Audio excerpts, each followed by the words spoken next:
Good afternoon, everybody. Welcome to the Israel Brief, brought to you by Lay of the Land.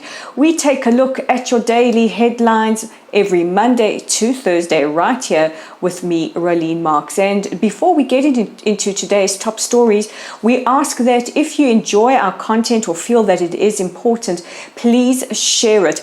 It is also a way to get news from Israel out to as many people as possible. So without further ado, let's take a look at those top stories. And we begin with US President Joe Biden, who addressed the nation last night following the pullout by America from Afghanistan just several days ago. We have all been watching with horror and concern at the unfolding humanitarian and human tragedy. I don't think many of us can forget the images of that we've seen of desperate Afghanis chasing the American plane as it took off from the airport in Kabul. The defiant president addressed the nation and said that he blames an Afghan government that fled and an Afghan army that did not fight for his people or for their people.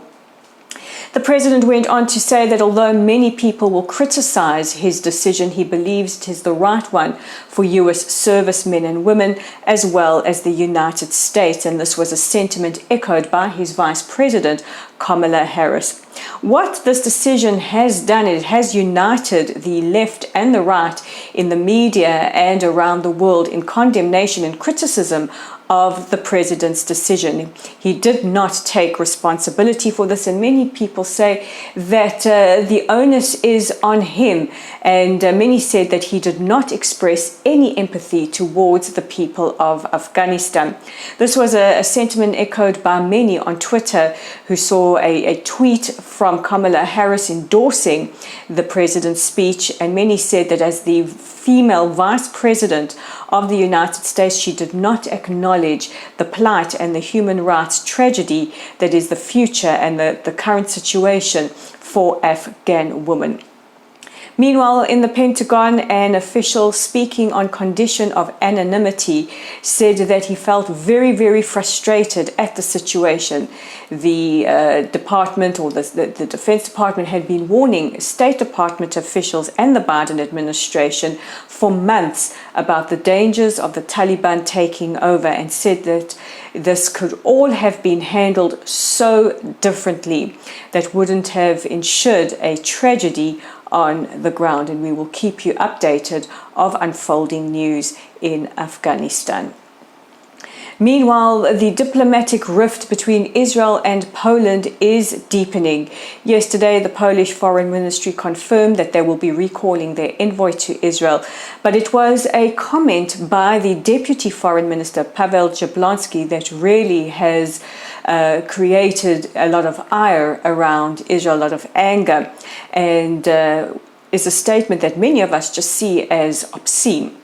He said that Poland will review the annual trips to Poland by Israeli high schoolers who visit the country on Holocaust education trips. They visit various Nazi death camps, including Auschwitz, which is probably the most infamous of them all. He says that these Israeli youth are instilled with anti-Polish sentiment at home, and it is a reflection of the way that they are educated and raised. This is a profoundly offensive statement, one that is sure to result in an exchange of some very, very harsh words indeed.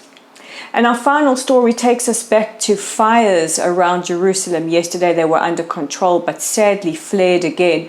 Many countries came forward to offer aid. Countries like Cyprus, Greece, France, Italy, and various others. However, the Ministry of Foreign Affairs have confirmed earlier today that the international aid has been cancelled as the fires seem to be under control. Many people are still evacuated from their homes, but a particularly moving moment when the Palestinian Authority offered at least 20 firefighters and 4 firefighting trucks to help assist with the fires. This was an offer that has been accepted by Israel and will see Palestinian and Israeli firefighters working with each other side by side.